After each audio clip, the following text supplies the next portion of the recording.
Hello. In this video, we're going to talk about the great delay of the end times and why a lot of Christians believe that Nero was the Antichrist and how he didn't fulfill any of what the Antichrist would do. We got to take ourselves back all the way to 70 AD.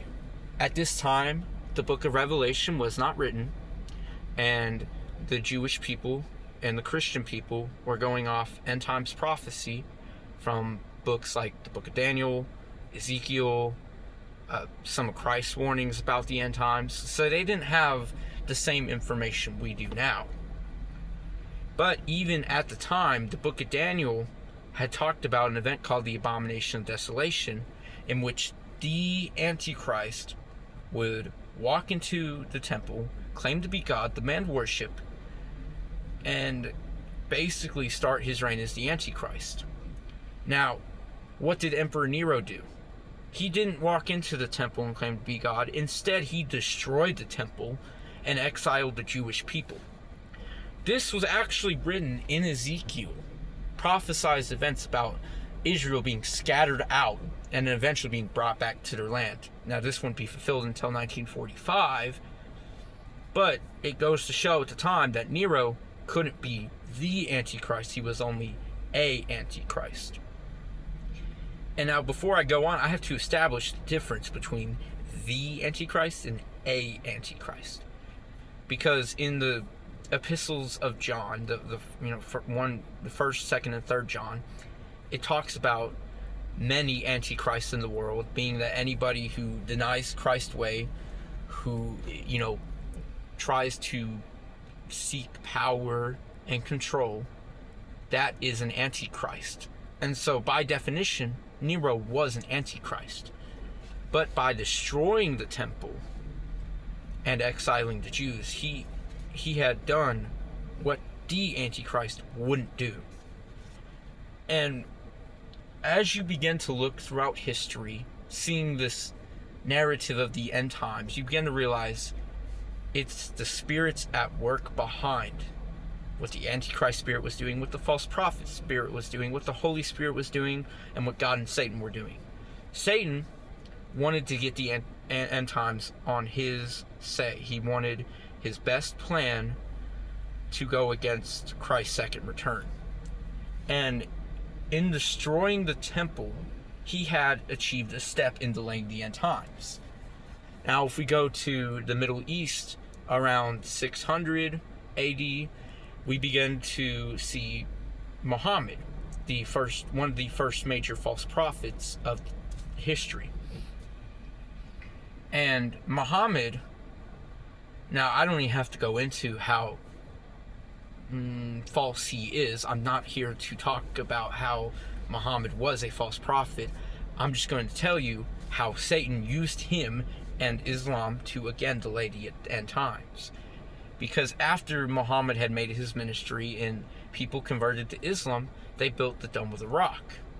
They had taken the last remnant from the destroyed temple that Nero destroyed, and they had built a mosque around it on the Temple Mount where the temple was, essentially giving a great delay to the end times. Because now, for the abomination of desolation to happen, for the Antichrist to come about, they would not only need to destroy the Dome of the Rock, rebuild the temple, but then walk into it and, commit the abomination of desolation.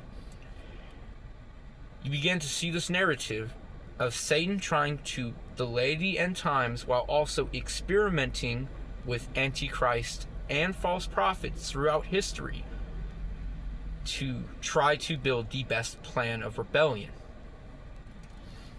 Now, when did Revelation come out? It wasn't until after Emperor Nero.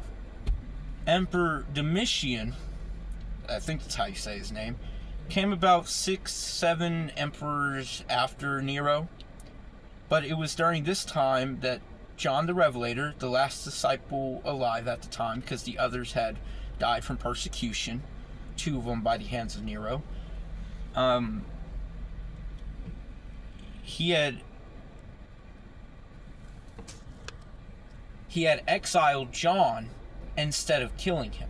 He exiled him to Patmos Island, and that's where he received the visions for the revelation of Jesus Christ. In the revelation, we get more evidence to why Nero wasn't the Antichrist, and we also see more evidence to how the spirits work in the background. And so, is the end times possible now? Yes. Only because Israel has been restored. Because since Israel was exiled all throughout the world for most of history, only having returned after Hitler had, committed genocide on them, and nobody would take them to be migrants in their land. They had to go back to their land and deal with the Palestinians and all the Muslims in the area. They have so far been an unmovable rock. They have been a great nation. They have, accumulated a lot of wealth and have made their presence there very well known. But only recently have they been pushing for a third temple.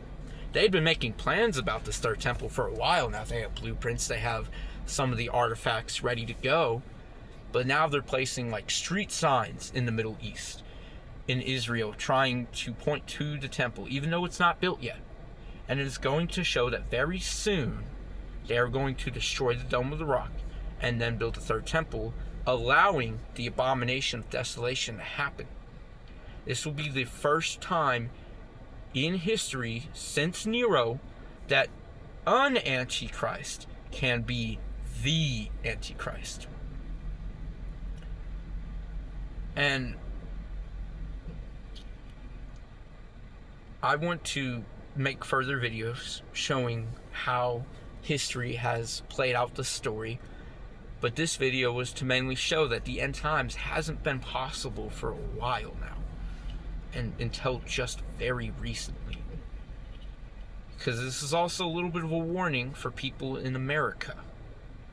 You have a president who not only favors and helps Israel, but you have Israel who basically worships this man. Some of them have been trying to look for Trump's genealogy back to David. They've been trying to make him the Messiah, even though he is not.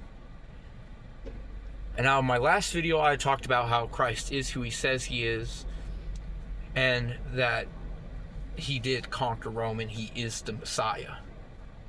And so I feel sorry for you Jewish people still looking for a Messiah when all you needed to do was go back in history.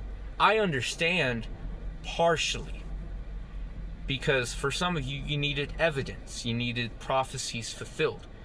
And until about 1945, when the Dead Sea Scrolls are found, there wasn't a lot of evidence out there. But now that the Dead Sea Scrolls are found, you have the books of Isaiah, and pretty sure Ezekiel is part of that. I'm not sure, but I know Isaiah is. And Isaiah already tells a lot about Christ prophecy. And so I ask you, having the evidence now in your hand, are you going to be willing to look into history, having a lot of it more accessible, or are you going to keep trying to look through the world? Because you are in a world that is so backwards, that is so corrupt from the Jewish ways, that you yourselves are corruptly looking for a Messiah. It gets me to laugh a little bit, because there has only been one perfect man in history, and he already claimed to be the Messiah, had already conquered death, proving he was the Messiah. And not only that, Ezekiel talks about how Christ will come in humble first, riding on a donkey, which is what he did in the Gospels. And then he will come back like a conquering lion to conquer their enemies. You have the evidence. You don't need revelation. You don't need the Gospels to see that not only is Christ who he says he is, but that the end times are playing out the way they are. it would be helpful if you looked into the New Testament, because it doesn't contradict the Old Testament. It fulfills it. You can actually look into the prophecies of the New Testament and the Old Testament and see that they line up. And so, to everybody, I ask, look into history. Look into the cycles of history. See that Christ was the Messiah and how the end times is playing out. And I'll be here to share more about that. But this is my message for now. The end times is just recently possible. So we should start waking up and rising up, knowing that now. Have a good day, everybody. I hope you had the ears to hear what I had to say.